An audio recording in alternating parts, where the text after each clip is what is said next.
What if one of the greatest gifts you could give your child isn't straight A's, sporting trophies, or future career success? What if it's the way that you speak to yourself? In today's episode, we're joined by Joy Huang, a founding lead trainer of Highland Family Wellbeing in China. She is a therapist, certified mindful self-compassion teacher, and teacher trainer. For more than 15 years, Joy has helped parents, children, and teens build healthier relationships with themselves and each other. Her work has impacted families across generations, helping people discover that compassion isn't something that we give away, it's something we learn to live from.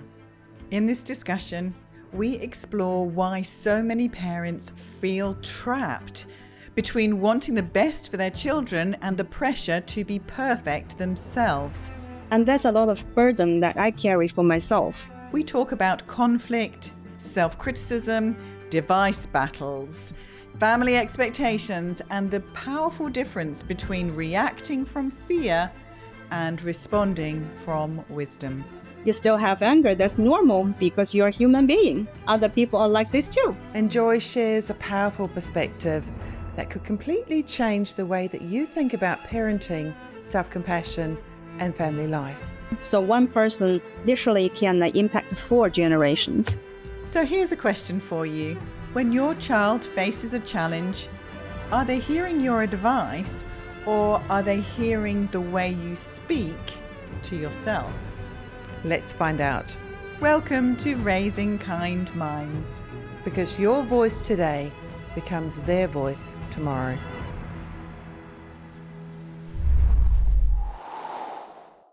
Joy Huang, welcome to Raising Kind Minds.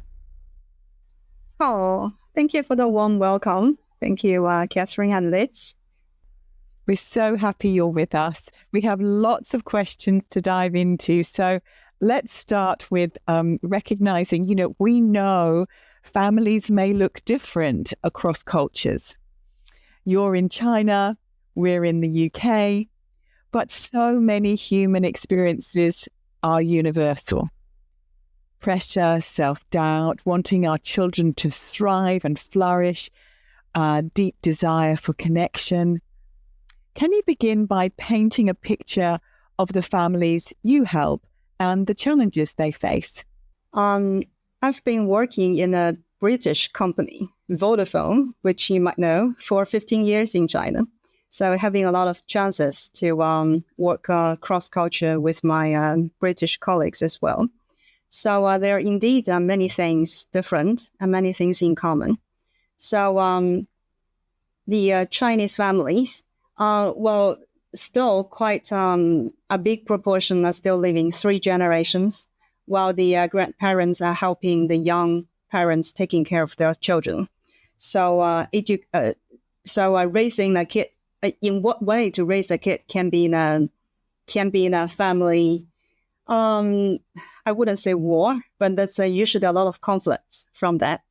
And usually I call there are 3 characteristics of the Chinese family in terms of raising a child. Number 1, the parents, they are so eager to raise a good child, academically performing very well, going to be successful, need to be polite, etc., etc.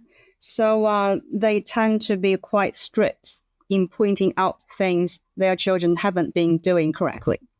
So they think the things they do good is already good. So even if they don't point them out, they are still good. But the things they are not doing good enough needs to be pointed out. So the general tendency for the parents is they need to remind, if not warn, their kids to be on the right way. So a lot of their focus is on the things they think are not good enough, which cause a lot of anxiety, pressure, and even mental well-being issues. That's one thing. And second thing is the parents, when they become so eager to make sure their children behave, and then their focus is more on the things they do, on the behaviors, on the actions, more than the person. That's the second thing I observe. So the question usually when kids coming back home, the parents typically ask, So, what did you learn in school today? Have you finished your homework? So they are always checking on things they do. Are you doing things enough? Are you having enough clothes so you're warm? Have you done your homework? Did you eat things right? They are checking everything they do instead of asking, are you happy today? Do you have a good day? Anything exciting you want to share with us? So more things than people.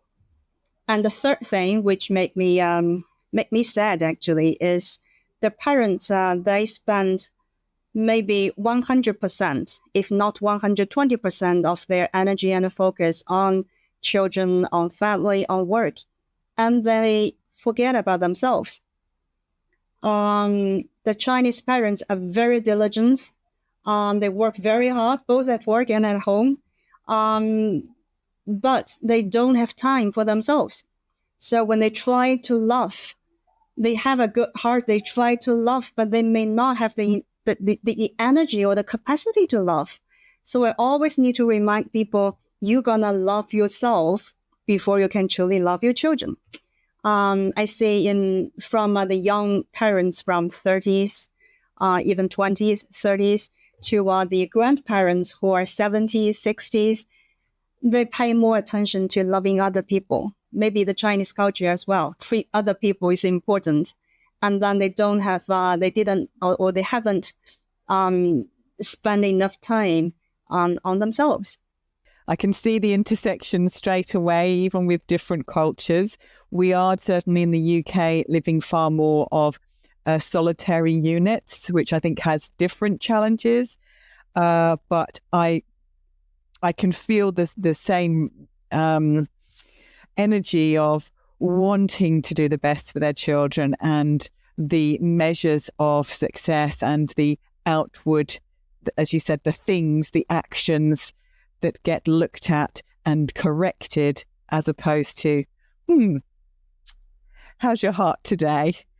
And the final point, undoubtedly, it's still, I think, almost a taboo that parents, carers, adults include themselves in their caring. So, Joy, I'm just wondering about the Highland Family Wellbeing approach. So you work in this organisation, you've been one of the founders building it as well. So can you tell me a little bit about, or share with us about the work that you do there? How does that translate? Let me try to explain this, what we call community-based peer support model. So we do things in a very different way. Let's say the difference means, number one is for lay people. So it's not professionals to help like patients or clients. It's lay people helping lay people. So number one.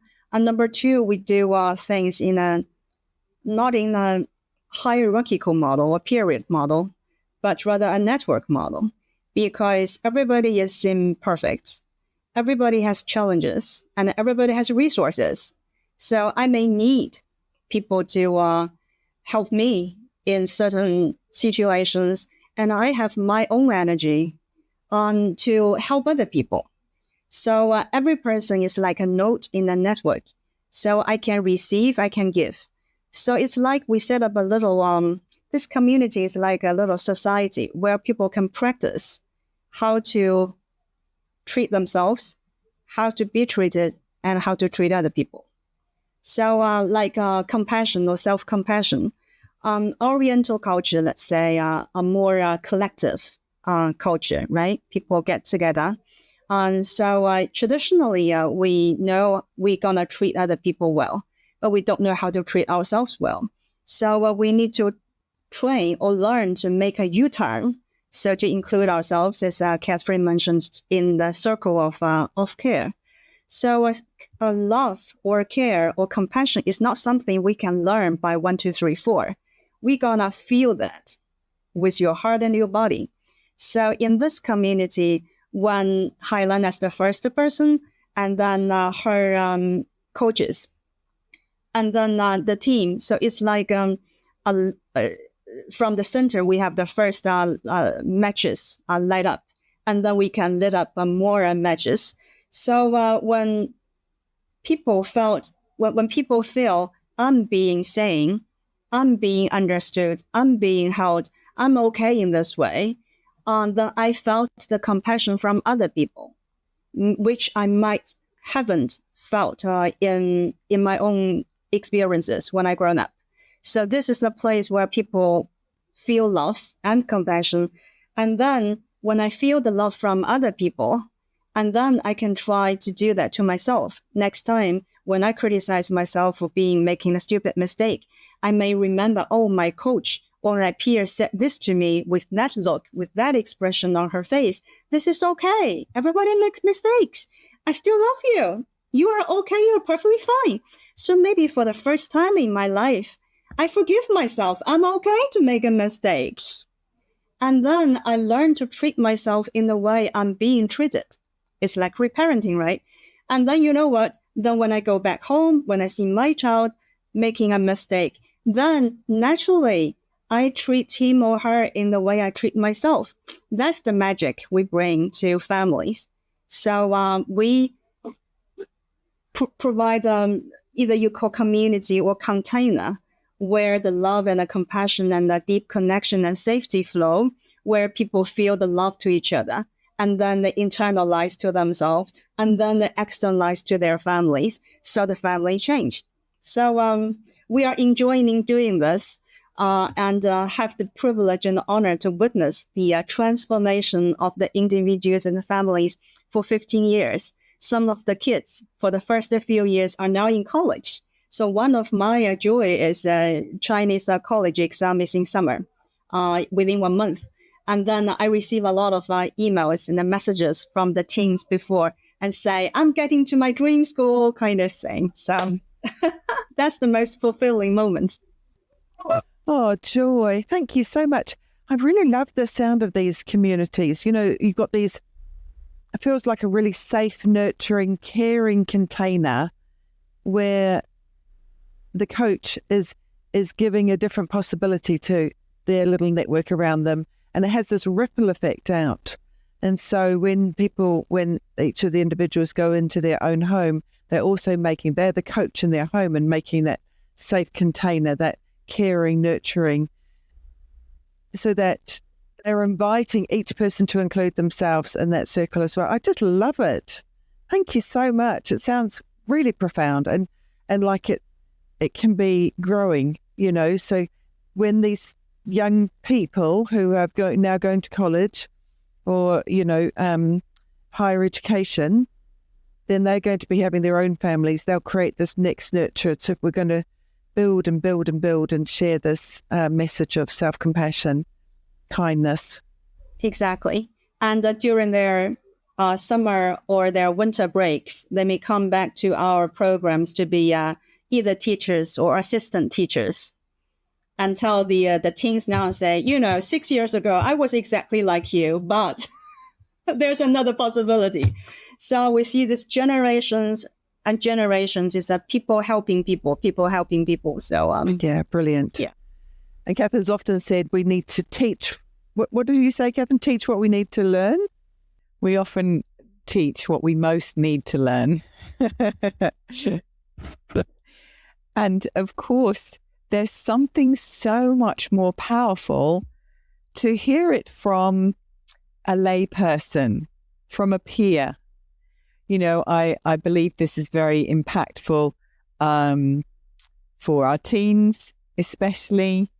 But it does remind me, you know, when working in a male prison, that the men would come, not because I've said, oh, come into my classroom, learn this work.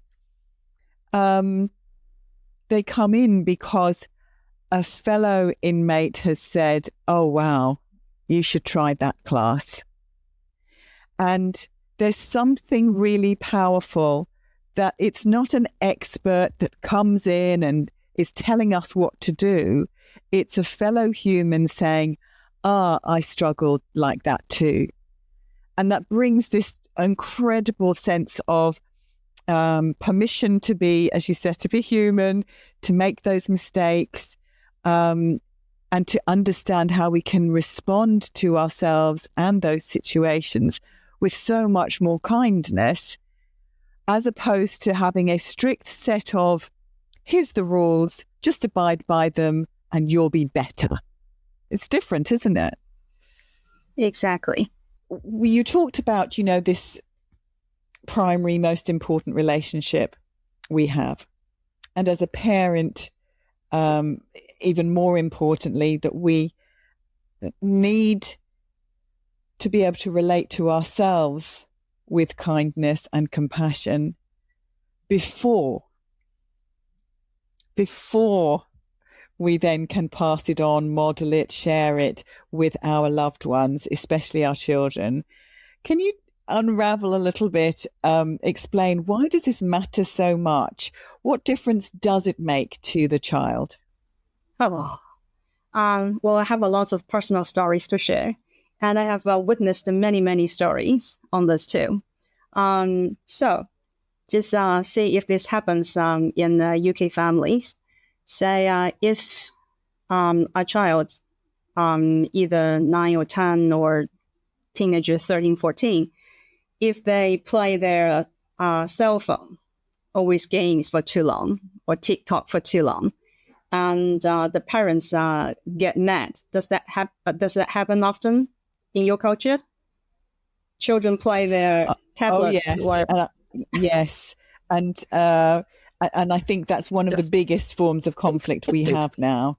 Come off your phone, put your device down, just take time out, come and be with the family. Even we had a digital expert on talking to us about even managing to get the children to even come and have dinner, to sit down at the table with them. Exactly. Which was quite shocking. Exactly. So yes, I think it is a real challenge for many parents.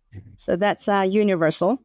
The top two conflicts in Chinese families, number one is around the devices, electronic devices. Number two, about academic performances. And then number three is whether the teens speak to their parents. They may not want to talk to their parents except when they need more pocket money. So the parents can easily get irritated, very angry, or shout or yell at their children. They even say many families try to put on a certain of agreements or rules, like 20 minutes per 20 minutes play one time, and you can do at least at most twice a day, or on weekend days can be 40 minutes or 60 minutes, etc. So many families have rules, but the children do not really like the rules, but they have to. Otherwise, they won't even have this 20 minutes. So when the 20 minutes is up, and then the kids might haven't finished one of the game, if they quit, then they may get a penalty. And their partners in the same team would blame them, would complain, right?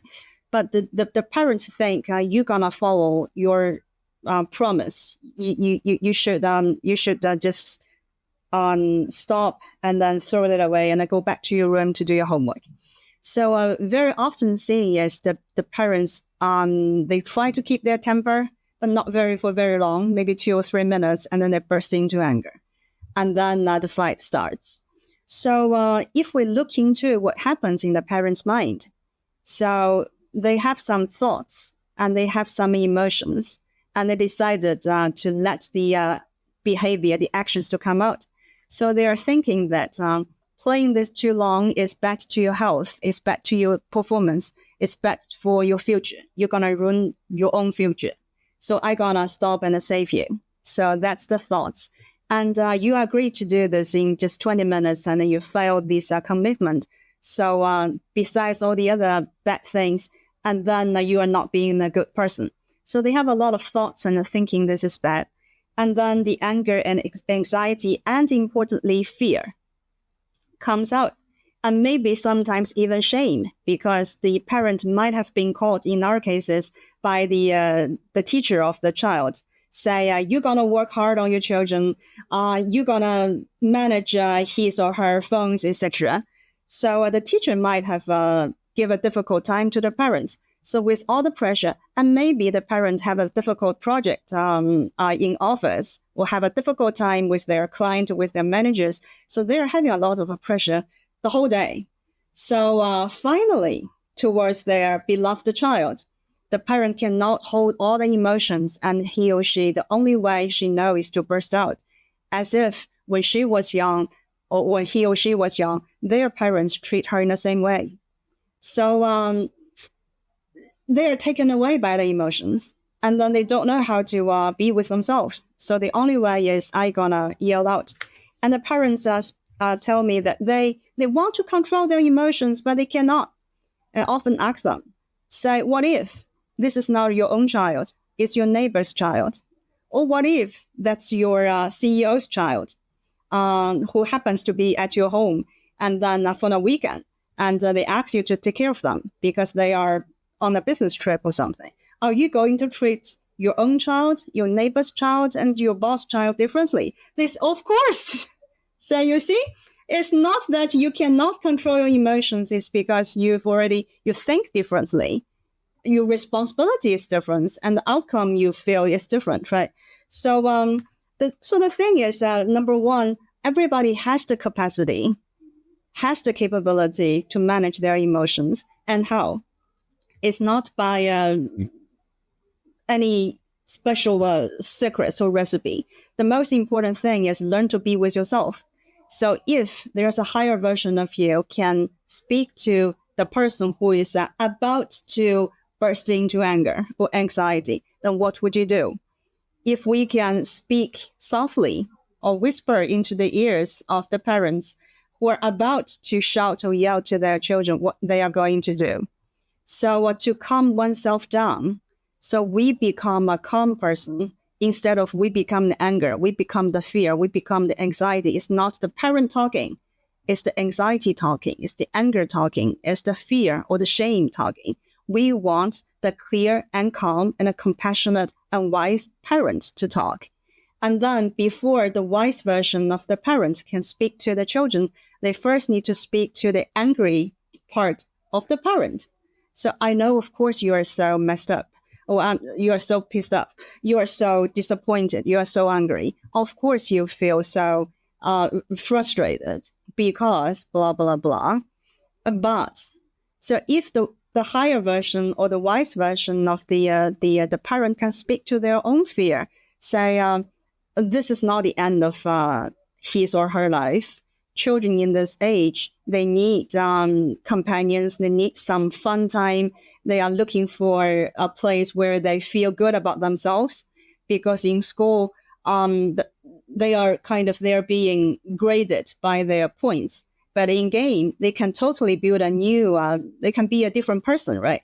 So they are looking for something in the game or in the virtual world that they are not having in the real world. But we still got a chance to meet their needs. So it's not the end of the day. So there needs to be, and don't blame yourself for being angry. All parents who love their children will feel the way you are in your situation. So by speaking to themselves differently, can calm themselves down. And then they speak to their children in a different way, and things can change. They start a different conversation. So we see these changes in many families to turn the war into a constructive dialogue. So they start to understand each other. What makes you so, I wouldn't say obsessed, what makes you so interested in this game? So tell me about the game. So what are you getting out of it? Things like that. So all the changes starting with the wise version of the parent speaking to themselves. That's what I call love yourself. You first become yourself, then become a good parent. So be the higher version of us instead of this angry part, anxious part, fearful part, or shame part. We can be the higher, the clear and calm and compassionate, courageous, creative. We can be that version of us. Oh, Joy, there is so much gold there. Thank you so much. I think there will be so many parents listening to this saying, oh, I hear you. I see. it's a very beautiful and different way to approach this thing, this device that we lose our children to. I mean, this will help me so much, because that statement you said, that the child will be looking for something and receiving something in their virtual world that they're not necessarily receiving in their real world. That's so powerful. So if we can step in from that wise place and step into their world. So tell me about this game. What is this? How does it make you feel? Oh gosh, it's so exciting, Mum. Look, if I do this and if I jump over that and then this happens, I get some sweets, or I don't know what, lots of different rewards. And of course, we know it's instant. And there's something really powerful about recognizing how I am in myself. There's such a strong invitation to, can I be the wise version? And what I love about the way you described it, Joy, is that it's not, I need to be the best version. I need to be the correct version. I have to be the important, get it right parent version. This is actually the kind, clear, calm, compassionate, courageous, creative version. My fully human, it's so expansive. And this wise me that is always there. I love that it's the higher version. It's the one that we want to show up, because I believe all parents have that. So that's so exciting and inspiring, because I'd like us to look a little bit more deeply about when you said it's the pain, the fear, the shame, the anger, and they're all driven by good intention. But those really painful emotions are the ones that are speaking. Can you unpack that a little bit more for us, Joy? Because that's so powerful. Sure. I'm glad that there are so many resonance, cross-culture. Many parents are very striving. They get it right to be the perfect parent. I used to be one of them. And there's a lot of burden that I carry for myself. I need to be the right or the correct or the good enough or even the perfect daughter for my parents, and then the perfect student for my class, and the perfect employee or the perfect manager or the perfect wife, and then the perfect mom. So I have a burden to be the best version of me. And if anybody prevents me to do that, will become my obstacle. Then I fight. So it's not a fight with my son. By the way, my son is 17 years old. He has 2 tablets, 1 laptop, 1 PC, and 1 cell phone. And he is now completely on his own discretion. Once a boy has his own purpose, he knows how to use his time and energy. And these are all resources to him. So that's another story. So I have my burden to be perfect and be very striving. So if you look into the inner world of myself, when I get angry with my son who is not doing good enough at school, or playing too much basketball or Lego or cell phone, it's the nature of the problem is not him. It's more about I need to have a perfect child to verify or to prove that I'm a perfect mom. But if I allow myself to be a good enough mom, I say, don't be a 100% or 100 points mom. Let's try to be a 6 points mom, 60 points. 60 points. That's good enough. Let's be a good enough mom, and that's fine. You know how much self-criticism I have to myself? All the striving parents, I believe, have a huge inner critic, if you are like me. So when I yell to my child, and then I have a lot of guilt and shame and self-blame to myself. Look at you. You are a self-compassion teacher. And you yell at your child. You ruin his life. You are so bad. You're so mean. Then I attack myself. And then either I ruminate this guilt for 1 or 2 days, or I will try to make up. How do I make up? By spoil him. I will buy things I typically wouldn't buy, the expensive toys, or give him more minutes to play with his games. So I try to make up the guilt by doing things that's not really good for him, because the wise version of me is not at home. So the guilt comes out, the fear comes out, the striving and the critic comes out. They try to take over my inner world. So I need the compassionate, the wise version of me coming back home and speaking gently to my little ones. And my higher version of me would say, nobody is perfect. Everybody makes mistakes. And life is so long. You have a lot of chances to do things right. There wouldn't be one thing that ruined one person's life. So not for you and not for your child, not for everyone. So you are okay. Self-compassion teachers can make mistakes. You are human beings. You still burst into temper. You still have anger. That's normal because you're a human being. Other people are like this too. So a loving mom sometimes lose temper as well, just occasionally. And you are doing better than before. You lost temper maybe 1 or twice every day, but now you do 1 or twice every week. You're making good progress. Then I think good about myself.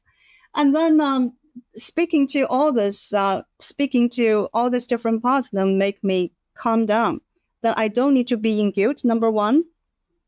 And I don't need to do this spoiling child stuff. So I can go back to my child in a really, I think is a good model of how to speak after emotions. I would say, do you have time? Can I have 5 minutes of your time to speak about what happened just now? I would say, I'm sorry, I lost my temper. That's my problem. So for whatever reason, whatever you've done, the way I speak is my problem. So I lost my temper because I was so angry and also fearful.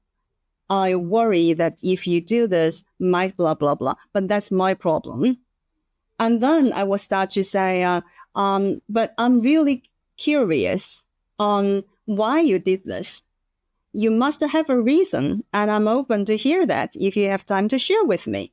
And let's say there are many other options, choices that we can do, you can do, or we can do together. So let's explore the many other options. So there won't be a war between the mother and son. There won't be a cold war between the hot war. Usually we have a fight, and then we have a cold war for a few days where they do not talk to each other, right?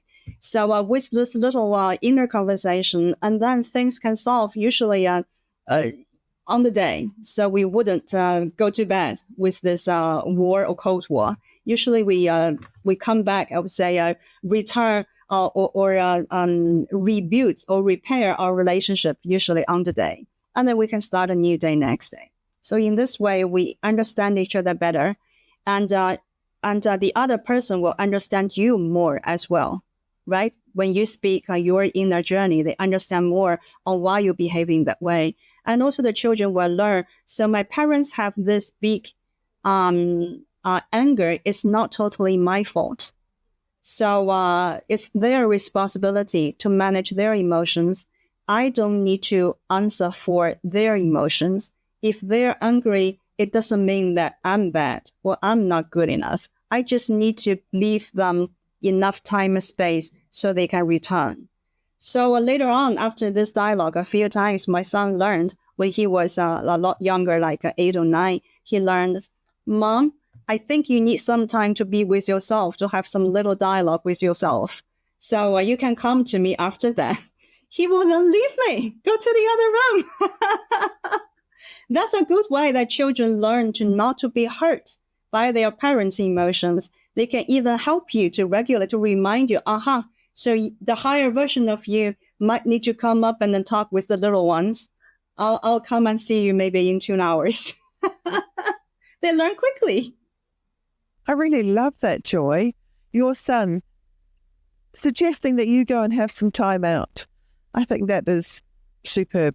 So there's so much there, and I really love what you said about being a good enough mum. And in fact, here at Raising Kind Minds, Catherine and I have often spoken about what if we could just be good enough? Because if we're always setting ourselves against the benchmark of a perfect mum, or if we've got a dad listening, then a perfect dad, then we're always going to set ourselves up to fail. And then as soon as I feel like I'm failing, maybe like our children might feel as well, then we have a crusher voice, our critical, mean voice. It will become much louder in my head. And then we have the war that begins, because I'm responding from that place rather than from my center, from my inner calm. Yeah, thank you. I really loved also what you said about the war.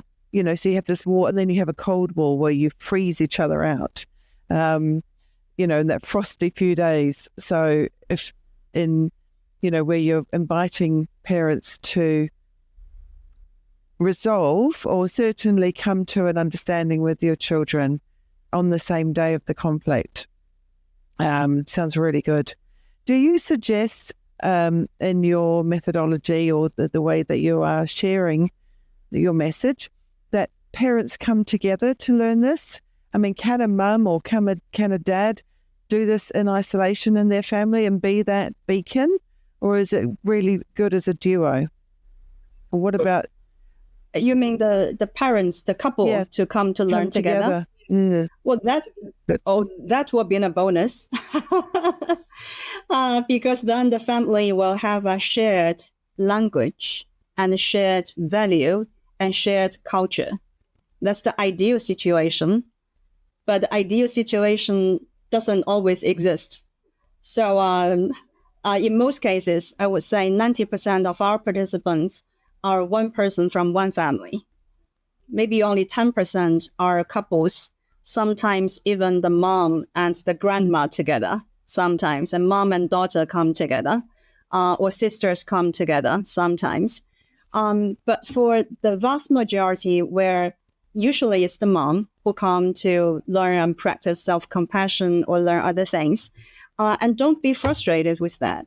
I often say the one who has stronger vision, the one who has more clearer vision and higher level of energy comes to the transformation journey.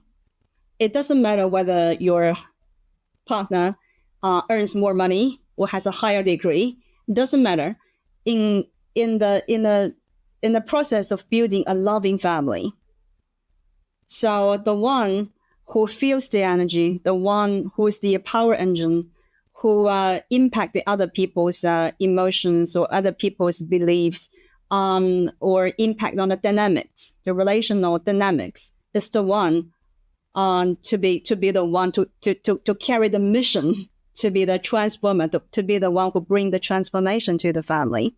And we should all be confident that one person brings the high quality love, or let's say real love or real compassion to the family, and then things will change. If the couple comes to learn and practice together, the changes will come quickly. Faster. But even if one person comes, and then the chemicals will change, the dynamics will change in the family. So even if one person starts to change, can still change the whole family. We've seen so many examples in our 15 years of experiences working with Chinese families. Even one person changed 3 generations in the family.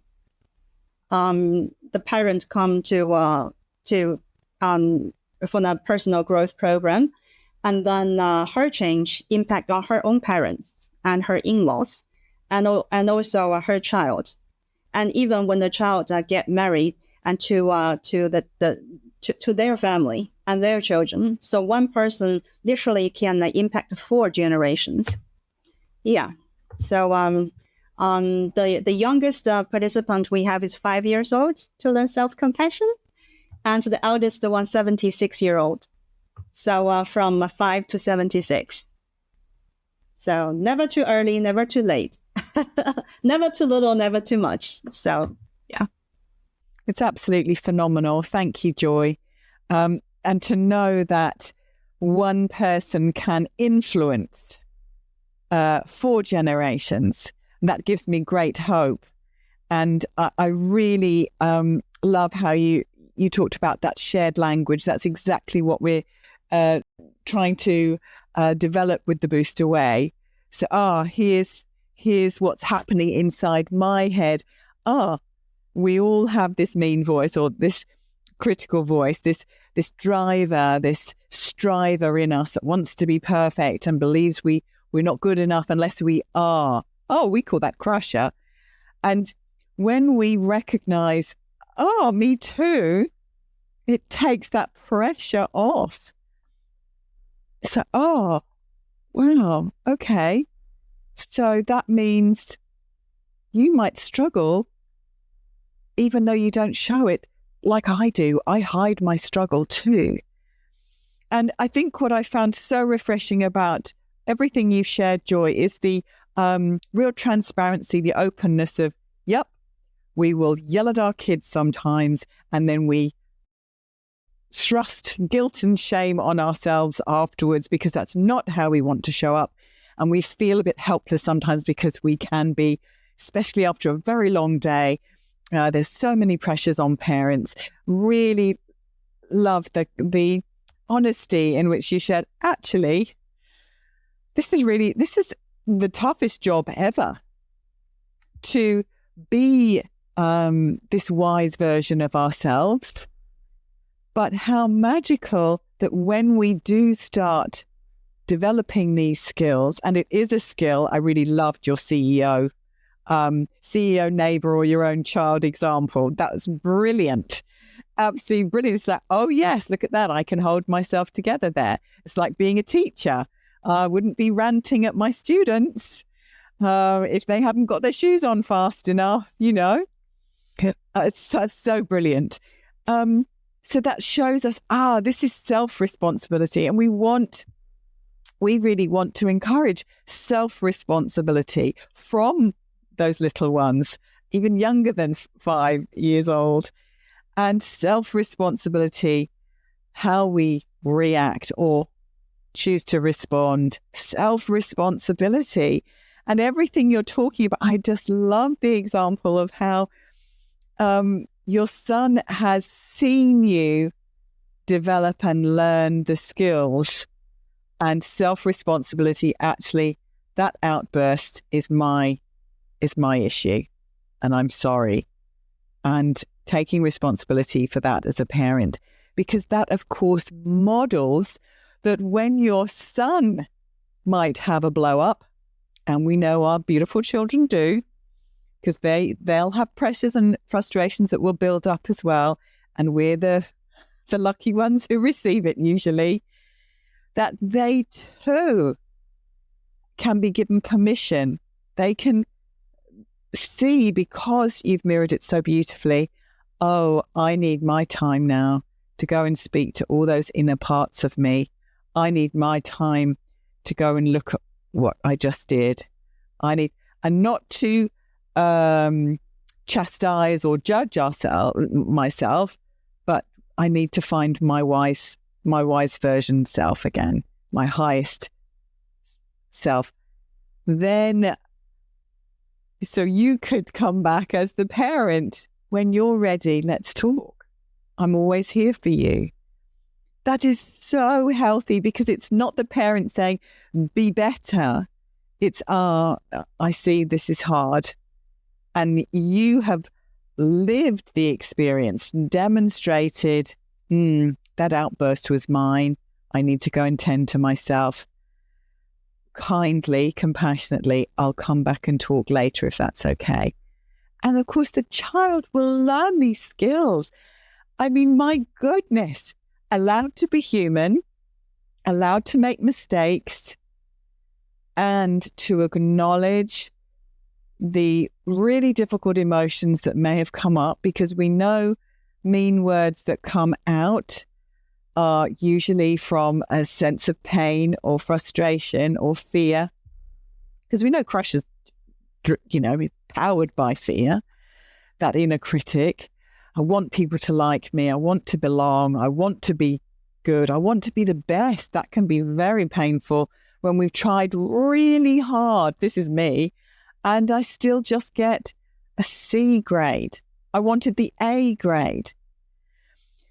And so what I'm hearing again and again with everything you're saying, Joy, is permission to be human. We are allowed to make mistakes, and we can connect with that wise version of ourselves. Give that to ourselves as a parent, and then be that beacon, as Liz called it, shining that light to all the members of our families, and I would say at work. I think we can demonstrate that at work as well, so that they too can then begin their journey. But most importantly, I think it's so special and valuable and incredible that your son, he's connected with that wisdom and said, off you go, Mum. I'll wait for you to return to your center. Wonderful. Just wonderful. So, oh my goodness, we still have so many amazing questions I'd like to ask you, but this is so wonderfully deep and so powerful, especially for parents that might be listening that recognize what you're saying, the hot war, the cold war. Ooh, I remember many cold wars in my family, and it was not fun, and they could last a long, long time. And a child may, speaking from my own experience, a child may not understand really what's going on, but they can sense the cold. They may not have logic or words or understanding, but they know something is really wrong and it's off and it's not heart-centered. If we communicate in this way or role model in this way, how to work with difficult emotions, how to engage after the conflict, and the kids will learn. So let me share with you how the kids learn from all this. So my son observed the way I come back to myself is meditate, right? It's mindfulness. So he starts to feel, oh, that's something good to make my mad mom into, a good mom. So that's something interesting. And then I wait quietly until somebody, he says, Mom, I have a little speech to make tomorrow in the class, and I feel very nervous. And I says, you know what? Mindfulness meditation doesn't only help to make madness away. It also helps to work with the nervousness. Would you like to try? That's how I get him to start to meditate. He starts to meditate when he was 5, actually. 5 minutes a day when he was 5, and 6 minutes a day when he was 6, until he's now 17. So, and then he starts to benefit from the mindfulness. He shared with me, he says, he asked me, Mom, do you know what time is the most scary time in a test, in an exam? I said, when? He says it's when the teacher is giving out the papers. You haven't started, so you're waiting and you're thinking, what if I fail? Oh, it's gonna be a disaster. He says that's 3 or 4 minutes is the most scary moment. But he find a way to work with that. So to pay attention to the sole of the feet, because the worry is from here. So move the attention to the most distant place in the body. That's the bottom of the sole of the feet. And then he find this out. And he shared with his classmates who felt nervous when the teachers are giving out the papers. He says you can close your eyes and then do some deep breath and then move your attention down the body to the bottom of your shoes or the sole of your feet. That's how he benefit. And then when he have a assignment, a big paper to write, he got, it's restless. And then he says, I remember how my mom returned. So I gotta close my eyes and meditate for 2 minutes. So I gotta return. So I've got my little monkey inside. I've got this big critic inside and this big can do nothing part inside. So I gotta calm all them down. I can call my higher version to come up. So he learned that he has a whole world of himself. So I often say we don't need to be better. We just need to be real. We need to be whole of ourselves. Every part of you is good. Every part of you is not faulty. It's not guilty. Even the little monkey who wants to play and not to do the homework, that's understandable. That's okay. And we can speak to the part. What if we do this and then we play later? So the kids, they don't learn from what you tell them. I mean, by words, they learn from what you behave. The embodiment of the parents. So the way you express yourself, the way you interact with other people, the way you work with your own emotions, the way you work in conflicts, the way you build up your life. So these are all I think that's the parents' job. It's not to make sure they stop the screen time or do the homework or sign on or give them pocket money. These are not the most important thing of a parent. To help the children to be a more authentic and whole and full and alive human being is our work. We're gonna leave the world earlier, usually, hopefully, earlier than our kids. So what's the gift we can leave really, or what's the legacy that we can really give or heritage to our children? It's not money. It's not a degree. It's not even a job or anything. It's his or her capability to live up their life without us. One day, they gotta face all the challenges in their life. There definitely will be somebody who don't like them. There'll definitely be something who's gonna challenge them. So how do they live up their own life without us? And now is the time that we kind of role model this to them. So if we are clear, this is the goal, instead of finishing the homework, get the A+ or whatever, then we are relaxed. So the good enough mom can do on the right thing. If we are doing on the right thing, right, then the good enough is very good. If we are doing things, we are doing the wrong thing, but doing that very rightly, that's the wrong thing. So we gotta make sure, so what's your purpose? Let's say the long-term goal when you're facing your child. Do you want to make them in the way you like them to be? Like a bonsai, you just cut the bonsai so it become like the tree or flower you like. Or you are curious what kind of a plant this is, and then respect the nature of the plant and raise the child like a plant he or she is. So I think that's the fundamental difference of the two different mindsets of parents. And then the different starting point leads to a two different journey. One thing is I want to make you the perfect son or daughter of me. So it's more on me. And the other version is I want to help you to become your favorite version or your best version of yourself. We don't need to be in a better self. We need to be better at being ourselves.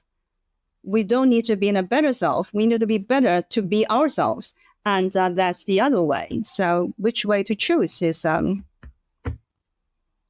job. I really like the idea of what you said there about the trees. And do we want this perfect bonsai tree that is perfectly manicured, always on display, never has a leaf out of place? And also, with that perfect bonsai tree, we know how it's going to show up, what we can expect. But whilst I can appreciate a beautifully manicured bonsai tree, only for a limited time, because then it might become a little bit boring because you know what you're getting. It's always there. It's just like, so I really love the idea of seeing my children as these trees growing, and we can nurture them and love them and give them all the different nutrients and sunshine and everything else. And it's still up to the tree to grow how the tree would like to grow. And you're not confining it. I really love that your son had that moment of awareness, or maybe he was curious and he was asking questions. Oh, so in the exam process, what is the area of most tension, or when the exam papers are being handed out? Oh, I wonder what I could do to help resource myself in this moment, and even just bringing that cooling exercise from the head all the way down to the feet. I really love that he noticed, wasn't doing the exercise, wasn't even maybe handing it in, it was when it was coming out. What a level of an awareness, and I'm thinking that's testament also to his mindfulness practice from the age of 5. I mean, again, your son's example can be an example to so many other children who might be going through exams, because it's an invitation, him sharing that with you and you sharing that with us. It's an invitation for him to impact many children around the world who might be going, oh yeah, it is that. It's not the whole thing. It's not the whole 3 hours sitting in the exam. It may not even be the preparation and everything else. It's just that moment. I'm touched when you say this is a gift for the children around the world who are going to watch this dialogue. Many parents ask me how to convince or how to make even your child to practice mindfulness. They want their children to practice as well. I said you can never expect our child to sit there like us in a classroom, right, in a course where we sit for 15 minutes. So kids like being fun. So I have a good story to share about how to let 5-year-old child to practice mindfulness. For your reference, if there's a good story, leave it. Otherwise, cut it. Yeah. So I try to make him sit, solidly for meditation and never succeed. And later on, I discovered they need something fun.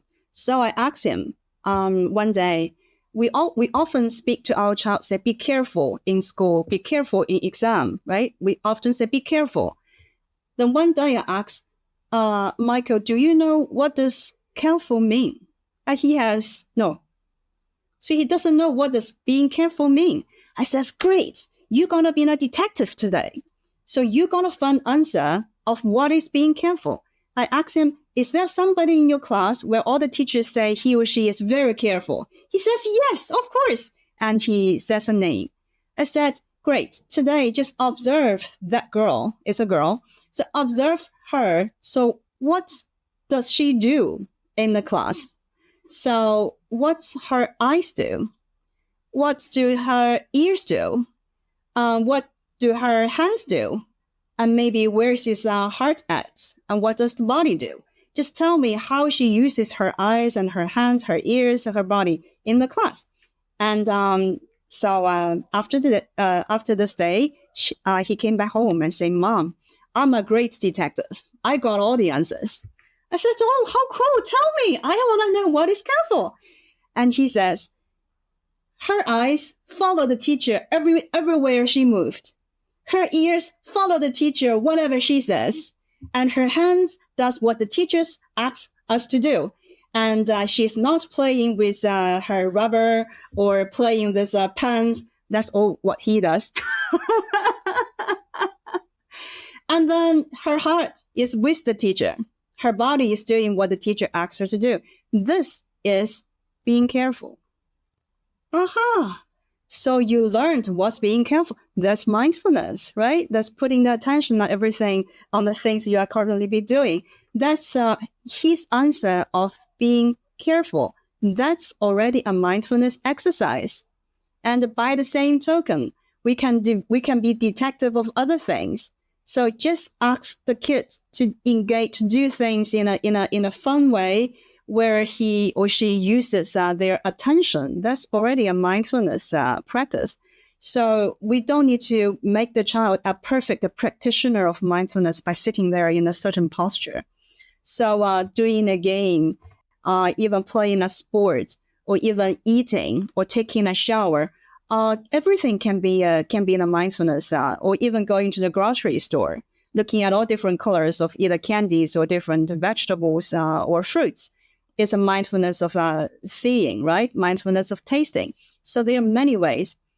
So you might be curious, how come you come up with all these ideas of playing with the kid? Because I practice mindfulness myself.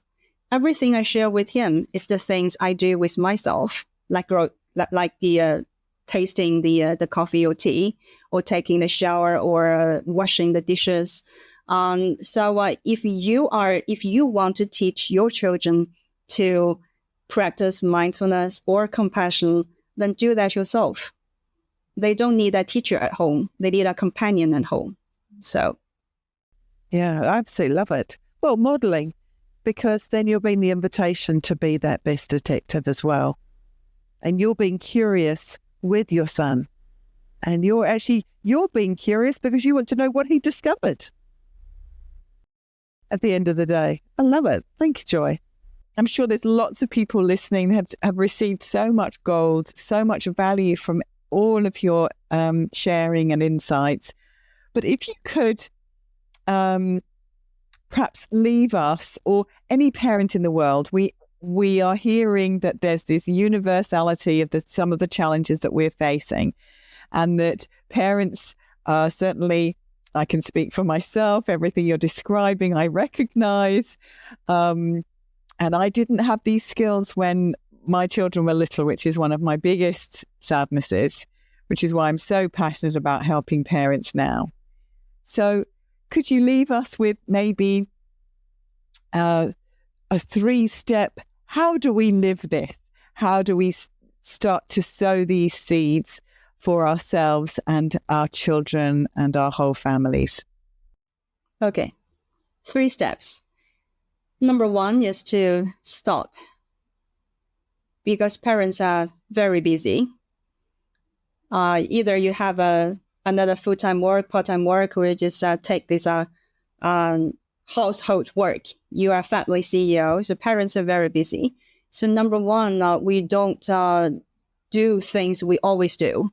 If you want to change, the first thing is to always stop, and then take a moment to observe yourself. So I would say first thing, to stop or to be slow.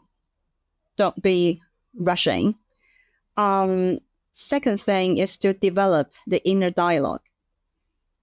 We always want to tell things to other people, especially our children, but we first need to learn to listen, and first listen to ourselves.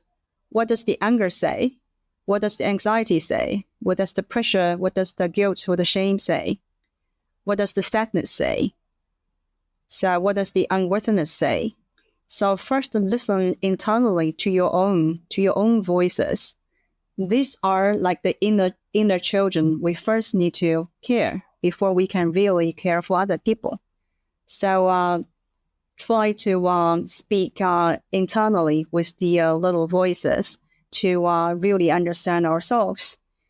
And if possible, you can always invite the wise version of you, who may not always be present. Sometimes they are on business travel. That's fine. But if you keep inviting, and open, and you believe and trust that they are there, they will come more and more often, like the compassionate friend. If you don't believe you have this wise version of yourself, then think of somebody else, like your either a grandparent of you, or a teacher of you, or even a figure in a book, or in a movie. As long as you can think of somebody who you think who are wise enough, compassionate enough, who understand you deeply enough, and then you can bring that person's image to your inner world as well, and invite that person to speak to your little angry or anxiety, etc. Yeah. And if that's a big step 2, the step 2 has many little steps inside. And then if I can say another step 3 is stopping beating up yourself. And do believe in yourself, and believe in your partner, and believe in your child. You are good enough to be a parent, no matter who you are, no matter what you do, no matter what situation you are now. You bring this beautiful life to the world. You've tried everything you can. You are a human being with limitations physically, intellectually, energy-wise, or even financially. So we have our own limitations. We're going to face the reality. We are human beings with limitations. But make sure that in all the situations, I'm sure I tried my best. And then you are already doing your best. And then you are lovable. You are worthy. You are good enough. You're a good parent. So we're going to change. We're going to have the shift of your own attitude or definition of yourself before you start to bring transformation to your relationship to other people. So I hope everybody from this minute now, you don't need to be the better self so that I can feel better about myself. You can feel better about yourself right now. Now, the current version of you, with all these limitations, with all these defects, it's okay. We are just imperfect human beings. As long as you start to relax and love this real version of yourself, you start to be able to love the real and imperfect version of your child, your partner, and other people, and even the world. And then the love matters, finally. Well, you brought me to tears there, Joy, at the end. Oof. Thank you so much. I think there'll be a lot of parents that will really value that acknowledgement, especially step 3, because I think there are so many people suffering, beating themselves up, and they don't give themselves space to be human, imperfect, with limitations on so many levels. That really, really deeply touched me. And if I could have had your voice, that wisdom, when I was bringing up my boys, because we can be so mean with ourselves because we want the best for our children. And there's the irony. And of course, that's just teaching our children to be hypercritical of themselves if they're seeing their parents do that. So I so value everything you've shared. And I know I'm still on the journey, especially when it comes to slowing down. Step 1. Step 1, slow down. Step 2, really listen. And I think you're so right. Self-compassion has really helped me listen. I feel like I listened better.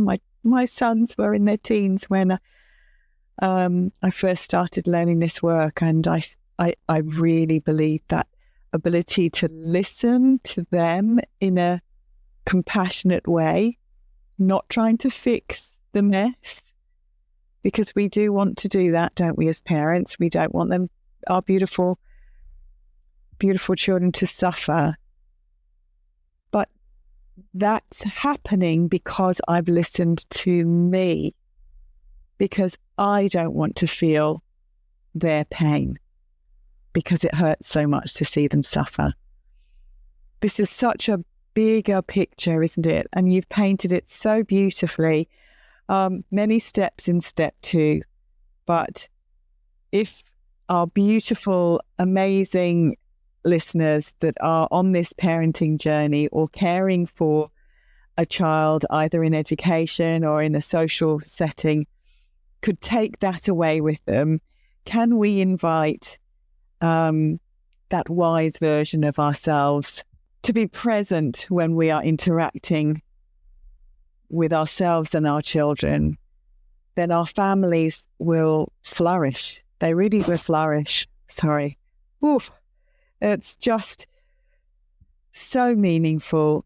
Joy, I could talk to you for the rest of the day, for the rest of the year, but I will close here with a heartfelt thank you for sharing your wisdom and your honesty about the journey of being a parent,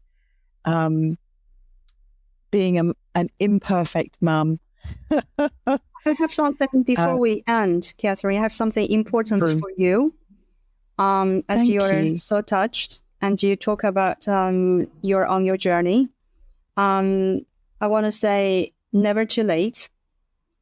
We have belief and the faith and trust in ourselves and also in our children.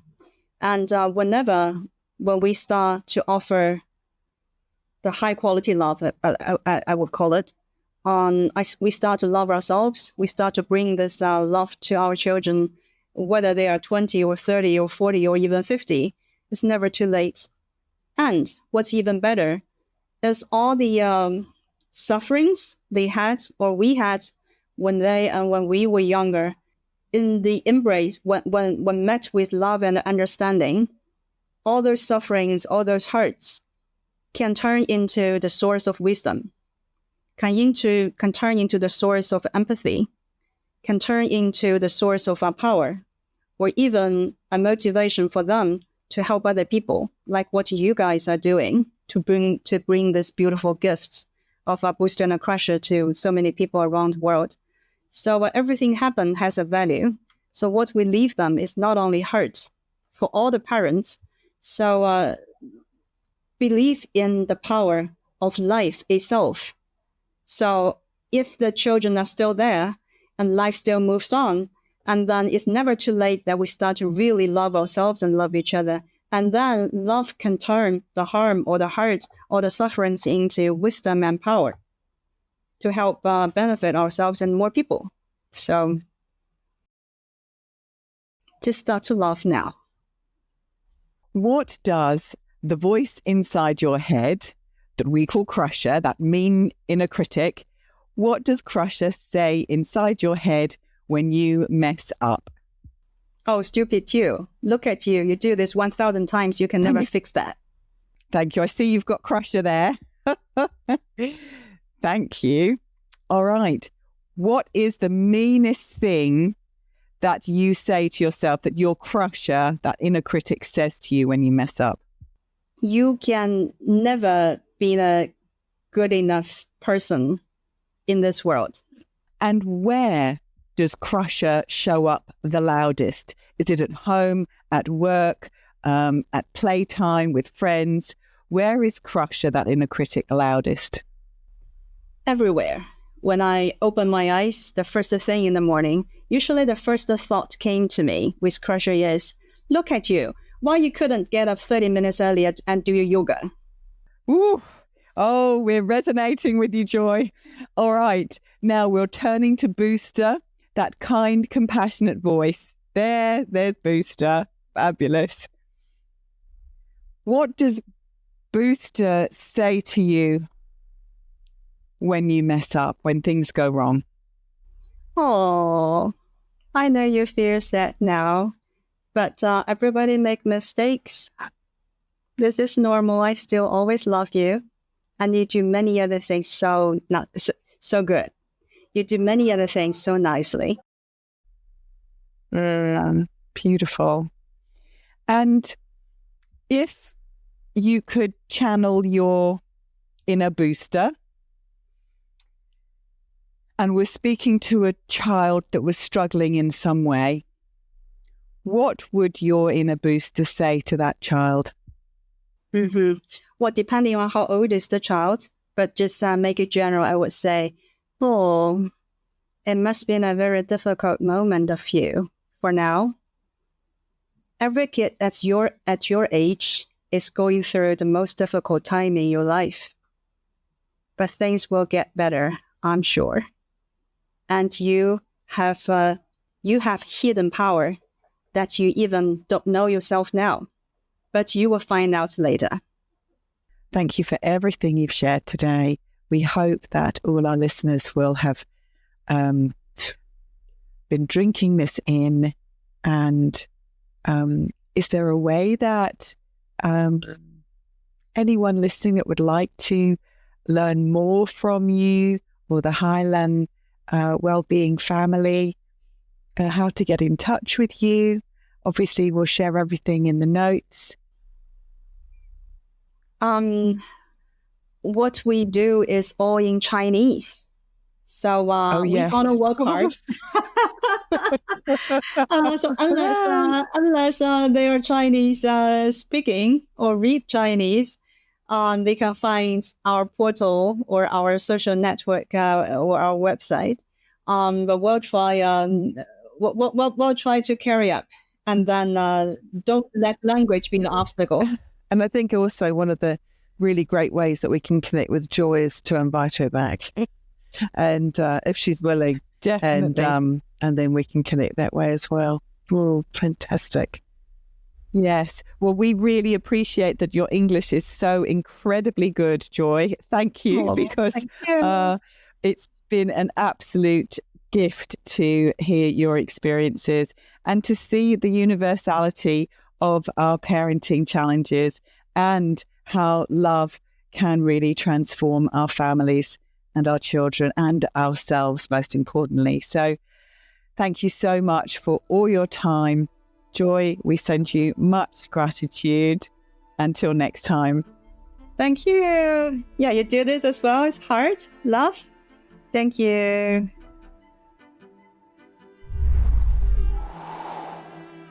What a truly inspiring conversation. Joy reminds us that parenting isn't about being perfect. It's about being willing to return, repair, and reconnect, both with our children and with ourselves. One of the things that really hit home is the idea that children learn far more from what we model than what we try to teach. And that we learn to meet our own mistakes with kindness, and we give our children permission to do the same. Next time, we'll be unpacking some of the biggest insights from today's conversation, including the pressure parents carry, the burden of perfectionism, and why becoming a good enough parent may be one of the greatest gifts we can give our children. If today's conversation has got you thinking about how your child talks to themselves, we invite you to take our free quiz. You'll find the link in the show notes. It takes just 90 seconds and we'll show you exactly what's going on for your child's inner voice right now. And if this episode resonated with you, please share it with a parent, a carer, or a teacher who might really need to hear it today. Word of mouth is how we grow this community. So here's to raising kind minds. Starting with your own.